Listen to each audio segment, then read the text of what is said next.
चलिए, तो आपको फिर से एक नए वीडियो में स्वागत है। हम लोग पढ़ रहे थे Japan, the land of the rising sun. ठीक है, तो उसका एक भाग दिए थे, हमने समझाए थे इसका जो शीर्षक है उसके बारे में भी, हेडिंग के बारे में भी। चलिए जल्दी से आगे बढ़ते। ठीक है, देखिए यहाँ से कहता है द जापानीज आर, यहाँ तक हो गया था। The Japanese are very particular about cleanliness. कहता है द जापानीज यानी जापानीज जो हैं आर वेरी पार्टिकुलर, बहुत सजग होते हैं, अबाउट क्लीननेस यानी साफ सफाई के प्रति जो है बड़ी सजग होते हैं। नहीं, अभी भी और रहना भी चाहिए। यहाँ भी कुछ लोग देखते हैं अपनी साफ सफाई पर काफ़ी ध्यान देते हैं। उसी प्रकार से जितने भी जापानीजों में एक खासियत है कि वे साफ सफाई का बड़ा ध्यान रखते हैं। नो वन कहता है no one goes into a house, है ना, घर के अंदर, है ना, कोई नहीं जाता with the house with the shoes on, यानी जूते चप्पल के साथ में, यानी जूते के साथ में, है ना, जूते पहने हुए घर में कोई नहीं जाता। मतलब इसका अर्थ यह हुआ कि अगर जूता चप्पल पहने अगर घर के अंदर जाएगा तो धूल कण क्या होगा, घर के अंदर जाएगा। तो ऐसा नहीं है। दिस वे, इस प्रकार, दे प्रिवेंट, इस प्रकार वे रोकते हैं डस्ट ऑफ द स्ट्रीट, यानी सड़क की धूल, है ना, from getting into the house, यानी घर में सड़क की धूल घर में जाने से क्या करते हैं, रोकते हैं। यानी ये पूरी तरीक़ा से मनाही है कि आप जो है जूते पहन करके घर के अंदर नहीं जाए, ये चीज़।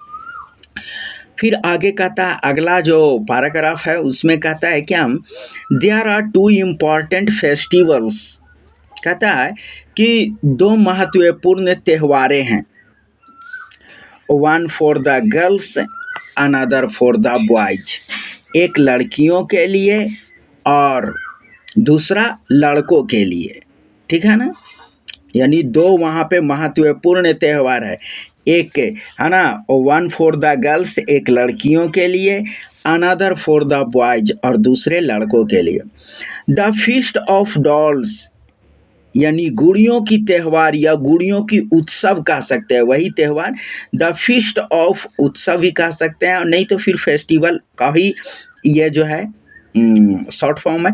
तो कहते हैं द फीस्ट ऑफ डॉल्स, यानी गुड़ियों का त्यौहार, विच इज सेलिब्रेटेड, जो मनाया जाता है, ऑन द 3rd मार्च, यानी 3 मार्च को, यानी 3 मार्च को जो गुड़ियों का त्यौहार मनाया जाता है, is a holiday for girls, वो लड़कियों के लिए छुट्टी का दिन होता है। फिर से देख लो यहाँ पे, है ना, देखिए यहाँ पे द फीस्ट ऑफ डॉल्स, यानी गुड़ियों का त्यौहार, विच इज सेलिब्रेटेड, विच माने जो, इज सेलिब्रेटेड मनाया जाता है, ये सब पैसिव वॉइस में सेंटेंस है। ऑन द 3rd मार्च, यानी 3 मार्च को जो गुड़ियों का त्यौहार मनाया जाता है, is a holiday for girls, यानी लड़कियों के लिए छुट्टी का दिन होता है। कहता ऑन दिस वे, है ना, इस दिन, है ना, इस दिन, even the poorest girl has some doll to play with, कहता इस दिन कितना भी गरीब लड़की हो फिर भी उसके पास, है ना, कुछ जो है गुड़ियाँ होती है ना, कोई ना कोई गुड़िया होती है उसे उसके साथ खेलने के लिए। दे रिजॉइस, रिजॉइस माने आनंद होता है, दे रिजॉइस, वे आनंद उठाते हैं, ए लॉट ऑफ, मतलब वे काफ़ी आनंदित होते हैं, है ना, काफ़ी मज़ा करते हैं, ऑन दिस अकेजन, मतलब इस अवसर पर वे काफ़ी आनंद लेते हैं। सिमिलरली, ठीक है, इसी प्रकार, सिमिलरली माने इसी प्रकार, the feast of the carp, है ना, ये जो है एक कार्प फेस्टिवल में, ठीक है ना, एक कार्प फेस्टिवल, इसी प्रकार carp festival, which falls in may is the day, है ना, ये मई के, है ना, मई के दिन में यह आते हैं, यानी मई का जो महीना होता है उसी के दिन आते हैं कार्प फेस्टिवल।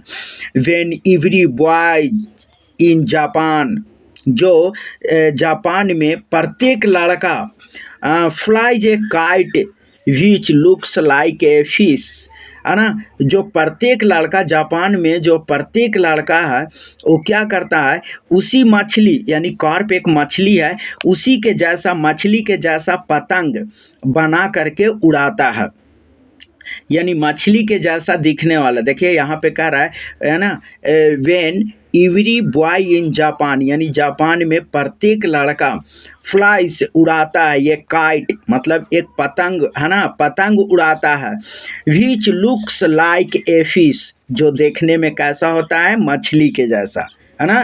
प्रत्येक लड़का जो पतंग उड़ाता है वो देखने में कैसा होता है, मछली के जैसा। The carp is a very strong, carp जो है एंड ब्रेव फिश, ये जो कार्प है वो क्या है, बहुत मजबूत और बहादुर मछली है, ठीक है।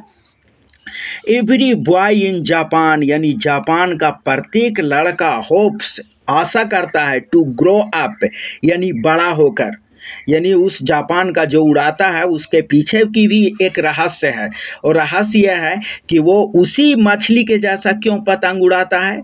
तो यहाँ पे रीजन दिया है, every boy in Japan, Japan का प्रत्येक लड़का, है ना, जापान में प्रत्येक लड़का होप्स टू ग्रो अप, यानी बड़े होकर आशा करता है, बड़े होकर as a brave and strong as the carp, यानी बड़े होकर उसी मछली की जैसा बहादुर और मजबूत बनेगा, इस प्रकार से। तो हम लोग धीरे धीरे छोटा छोटा सा पैराग्राफ करके और सीखेंगे। आपसे गुजारिश यही है, थोड़ा सा रिक्वेस्ट है कि आप अगर मेरी चैनल पे आते हैं तो थोड़ा सब्सक्राइब करिए और लाइक ज़रूर कर दिया कीजिए, क्योंकि आपकी एक लाइक हमें एक्साइट करता है, ठीक है। थैंक यू, धन्यवाद।